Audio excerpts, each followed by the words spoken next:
We're going to dive into something truly transformative, something that can change your life from the moment you open your eyes in the morning. Let's talk about what you should ignore and focus on first thing when you wake up. The biggest challenge we face every day is often the simplest one, making time for ourselves. When you wake up, there's a flood of thoughts and activities vying for your attention. But here's the key: ignore everything else and focus on this one crucial practice. When you wake up, you have a golden opportunity to set the tone for your day. The first thing you should do is connect with your future self. What does that mean? It means that instead of letting your old habits and reactions dictate your morning, you choose to align yourself with the greatest version of who you want to be. Start by asking yourself, what is the greatest ideal of myself that I want to be today? This is not just a question, it's a way of being. Before you even get out of bed, take a few moments to visualize the person you want to be. Imagine yourself living in alignment with your highest self. Feel the emotions of that ideal state. If you're striving for more confidence, see yourself acting with unwavering confidence. If you want to be more loving, visualize yourself radiating love and kindness. This practice is crucial because our brains are wired to create reality based on our thoughts and feelings. When you start your day by connecting with your future self, you are essentially programming your brain and body to operate from this new state of being. You're not just dreaming about this ideal self. You're starting to live as if you are that person right now. Now, why is this so important? Here's the deal. Most people wake up and immediately start reacting to their environment. They check their phones, think about their to-do lists, and get caught up in the stress of daily life. But by doing this, they're letting their old habits and past experiences control their day. Instead, when you focus on your highest self first thing in the morning, you break free from the patterns of the past and create a new reality for yourself. Think of it this way: when you wake up and align with your future self, you're creating a new blueprint for your day. This blueprint is not based on the old patterns of your past, but on the ideal version of yourself that you want to embody. And as you continue to practice this, you're rewiring your brain and body to support this new reality. To make this practice effective, start by setting aside a quiet moment when you first wake up. This is a great opportunity to create a positive start to your day. It can be right when you open your eyes or even while you're still lying in bed. The key is to find a moment of calm where you can focus on yourself without any distractions. First, get comfortable in your bed. You don't need to rush. Take a few seconds to settle in and make sure you're relaxed. You might still be a little sleepy, and that's okay. Just make sure you're in a position where you can be still and peaceful for a few moments. Next, gently close your eyes. Closing your eyes helps to shut out the external world so you can turn your focus inward. It's like giving yourself a mini break from everything around you. As you close your eyes, start to pay attention to your breathing. Take a deep breath in through your nose. Feel the air fill your lungs completely. Hold that breath for a moment, and then slowly exhale through your mouth. This helps to calm your mind and body. As you continue to breathe deeply, let yourself relax even further. Focus on each breath as it comes in and goes out. With each breath, imagine tension and stress leaving your body. If you notice any areas of tightness or discomfort, breathe into those areas and allow them to soften. You might notice your shoulders dropping or your muscles loosening. This is a sign that your body is beginning to let go of any tension it's been holding on to. Allow yourself to be fully present in this moment. Don't worry about what you need to do later or anything that happened yesterday. Just focus on your breathing and how you're feeling right now. It's helpful to remind yourself that this time is for you, to set a positive tone for the day ahead. While you're in this relaxed state, think about how you want to start your day. Visualize yourself moving through the day with calm and positivity. Imagine yourself handling any challenges with ease and grace. See yourself interacting with others in a kind and compassionate way. This mental rehearsal helps to set a clear intention for how you want to approach the day. You can also use this time to practice gratitude. Think about a few things you're thankful for. This could be anything from a supportive friend to a beautiful sunrise. Focusing on gratitude helps shift your mindset to a positive state and can make a big difference in how you experience the day. If you have a specific goal or intention for the day, now is a great time to focus on it. Imagine achieving that goal and how it will feel. Picture the steps you need to take to get there and visualize yourself succeeding. This helps to align your thoughts and actions with your desired outcome. Visualize yourself as the ideal version of yourself. Imagine how you would act, feel, and think throughout the day. Engage all your senses in this visualization. See the world through the eyes of your future self. Feel the emotions that come with being this person. Hear the words and sounds that resonate with your highest self. As you do this, you're not just imagining, you're creating new neurological pathways in your brain. You're telling your brain and body that this is who you are now. This new state of being is starting to become your new reality. But there's more. As you continue this practice, you'll notice that your old habits and reactions start to lose their grip on you. You're no longer controlled by your past experiences or emotional triggers. Instead, you're moving forward with a new sense of purpose and direction. This process might not be easy at first. You might find yourself slipping back into old patterns or getting caught up in stress. That's okay. The key is to keep practicing. The more you align with your future self, the easier it becomes to stay in this new state of being. One important aspect of this practice is to understand that you're not just changing your thoughts, you're changing your entire state of being. Your body is a reflection of your mind. When you change your thoughts and emotions, you change your body's state. This is where true transformation happens. Imagine this: you're feeling stressed and anxious, and then you take a few moments to connect with your future self. You start to feel more calm and centered. Your body begins to relax, and you're able to approach your day with a renewed sense of energy and purpose. This is the power of aligning with your highest self. When you align with your future self and work on becoming the best version of yourself, you're not just making a change for yourself. This transformation reaches beyond you and starts to affect the people around you in powerful ways. Think about it this way: when you start your day with a clear vision of who you want to be and actively work to embody that ideal self, it changes how you interact with others. This shift happens because as you work on improving yourself, you naturally start to see the world differently. You begin to notice more about how you connect with others and how they respond to you.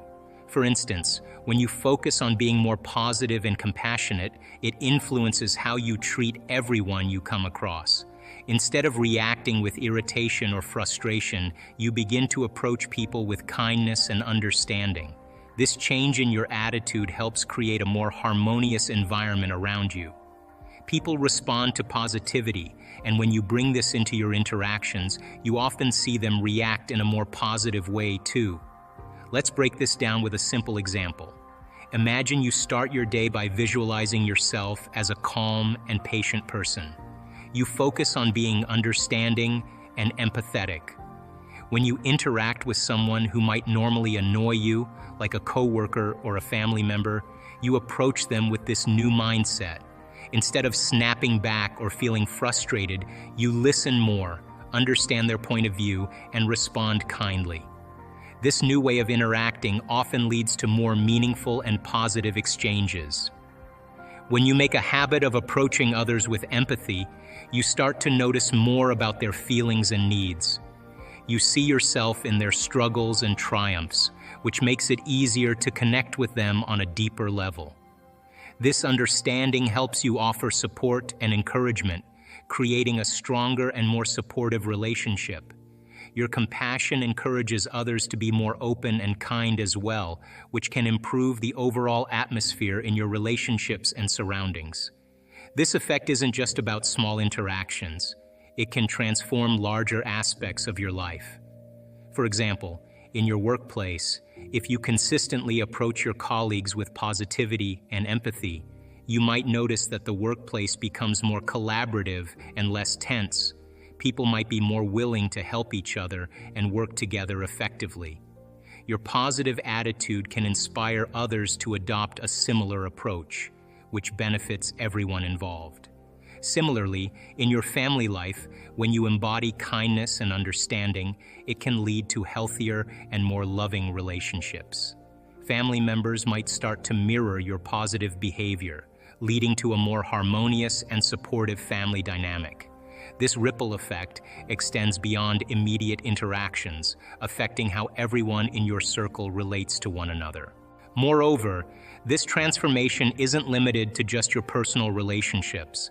As you improve yourself and positively influence those around you, you contribute to creating a more positive environment in your community.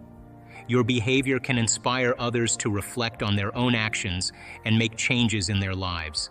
This collective shift towards kindness and empathy can lead to a more supportive and connected community. So, how do you ensure that this practice becomes a daily habit? Consistency is key. Make this practice a non-negotiable part of your morning routine. It doesn't have to be long. Just a few minutes each day can make a significant difference.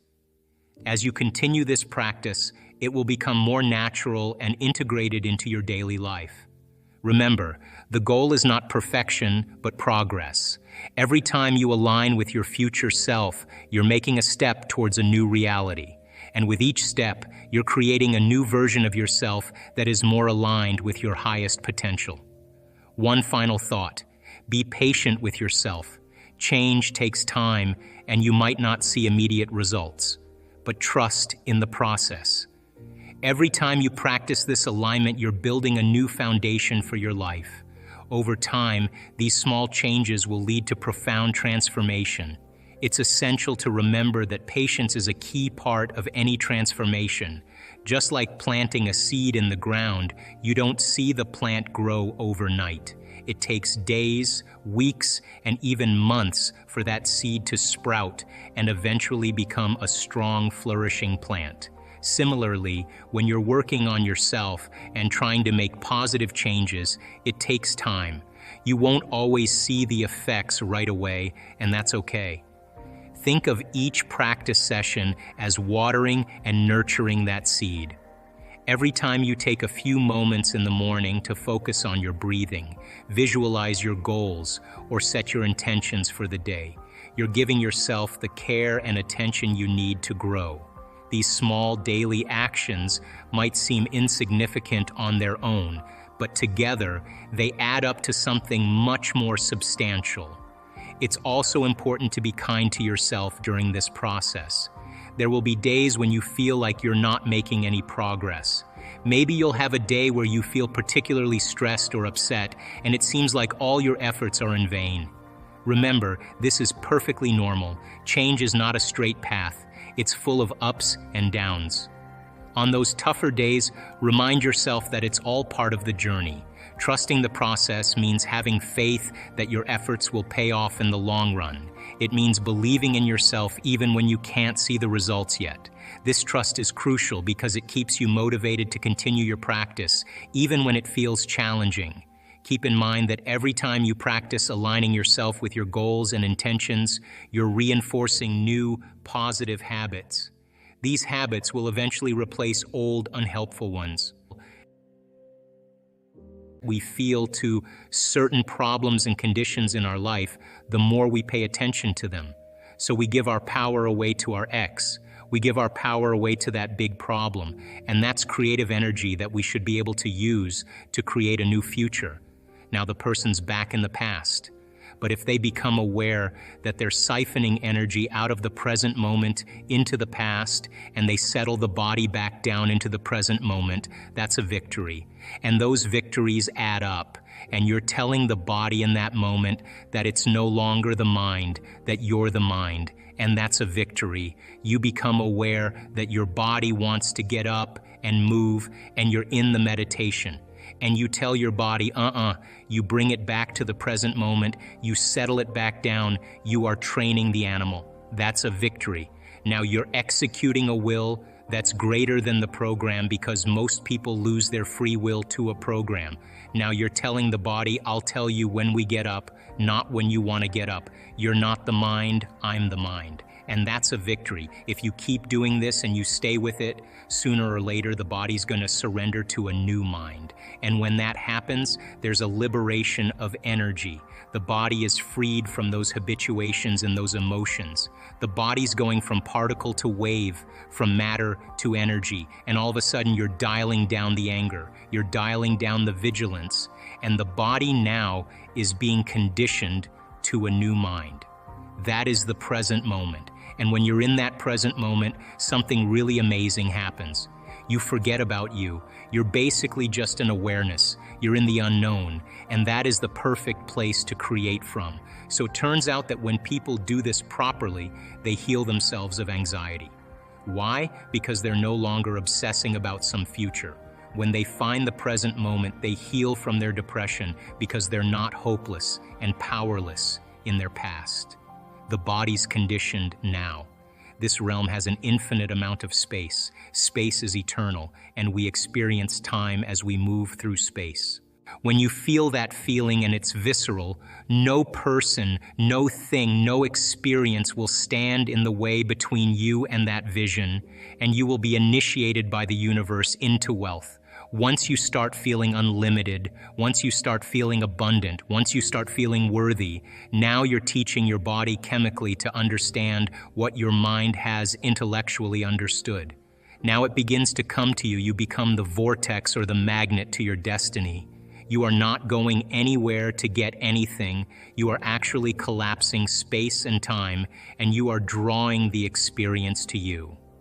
You are the vortex, because when there's a vibrational match between your energy and that potential that exists in the quantum field by tuning a radio dial, when you lock into that frequency, if you keep revisiting that energetic signature over again every single day, then you don't have to go anywhere and get it. The new job finds you, the new house actually finds you, the new relationship finds you, because you are the vortex that's drawing the experience to you. The universe only gives us what we think we're worthy of receiving, so we got to come initiated into this and understand it. If you want to create a new life, a new personal reality, you got to change your personality, which means you better start thinking about what you've been thinking about and changing it. You begin to become conscious of your unconscious actions or habits or behaviors and modify them, and then we have to begin to look at the emotions that we live by every single day that keep us connected to the past and decide, do these emotions belong in our future? So most people are trying to create a new personal reality as the same personality, and it doesn't work. You literally have to become someone else. And can you select a new possibility in the quantum field and begin to emotionally embrace that future every single day to such a degree that your body, as the unconscious mind, the objective mind, does not know the difference between the experience in your life that's creating the emotion and the emotion that you're fabricating by thought alone, to the degree that you begin to signal new genes and new ways to change your body to look like the experience has already happened. Now, the latest research in epigenetics says it's absolutely possible. Now think about this. Every day, installing the circuitry, every day conditioning the body into the emotion of the future, that your body begins to change to look like it's already happened. Now this is where it gets fun, because now you no longer have to go anywhere to get it. If you think that your thoughts have something to do with your future, just from a theoretical standpoint, that your thoughts create your destiny, and you think 60 to 70,000 thoughts in one day, and 90% of those thoughts are the same thoughts as the day before, well then your life isn't going to change very much as long as you're thinking the same way. If you're not being defined by a vision of the future, then you're left with the memories of the past. Is it possible then that the way you think and the way you feel can begin to produce effects in your outer world? Now that isn't something that you swallow in one bite. It's a process of gaining knowledge. It's a process of practice. It's a process of experience. Once you start seeing those synchronicities, those coincidences, those opportunities that start to fall into place, because you're experiencing change in your outer world, if you're doing the work, you're going to start paying attention to what you're doing inside of you that's producing the effect outside of you. Once you correlate the changes of what you're doing inside of you with the effect you produce outside of you, you're going to pay attention to what you did, and you're going to do it again, and all of a sudden you're going to start believing more that you're the creator of your life and less of the victim of your life. Those same thoughts lead to the same choices. The same choices lead to the same behaviors. The same behaviors create the exact same experiences, and we anticipate the same feelings or emotions from those experiences. And those emotions are the payoff that drive our very same thoughts. So our biology, our neurocircuitry, our neurochemistry, our hormones, and even our gene expression will be equal to how we think, how we act, and how we feel. And how we think, how we act, and how we feel is called our personality, and our personality creates our personal reality.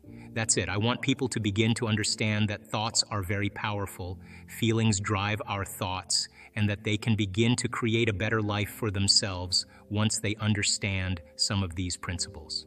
We live in a world where often when people think about visioning the future, they vision stuff. So you have a vision of the car you want, or you have a vision of an amount of money you want, or you have a vision of a home you want, and you see this with people with their vision boards.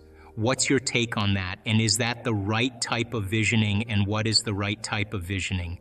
Well, we do so many different variations because I think people integrate information differently. And all of those cars and homes and whatever that is, there are symbols of what it looks like when a person actually arrives at this concept called abundance, right? So if those things help them to associate with something that creates a feeling of abundance and they're building their vision board to help them to get clear on their intent, then that's fine, because they're associating objects or things or material things that they'll say, that's when I know that I'm abundant.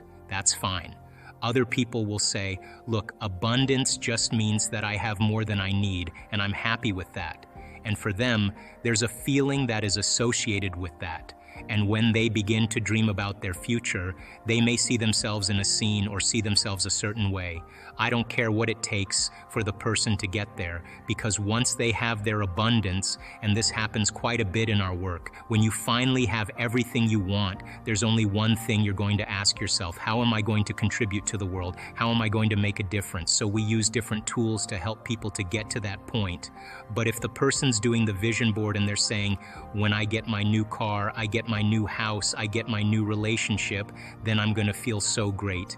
Well, then they're back to the program, waiting for it to happen, for them to feel the emotion. They're believing their outer world has to change in order for them to feel better. There's no effect of drawing the experience to you that way. So the person has to use those tools to get them into the emotional state for them to feel like it's already happened. Now think about this. If you get up from a creative process and you feel grateful, you feel a love for life, you feel a joy for existence, you feel a passion for the moment, you will not be looking for your future because you'll feel like it's already happened.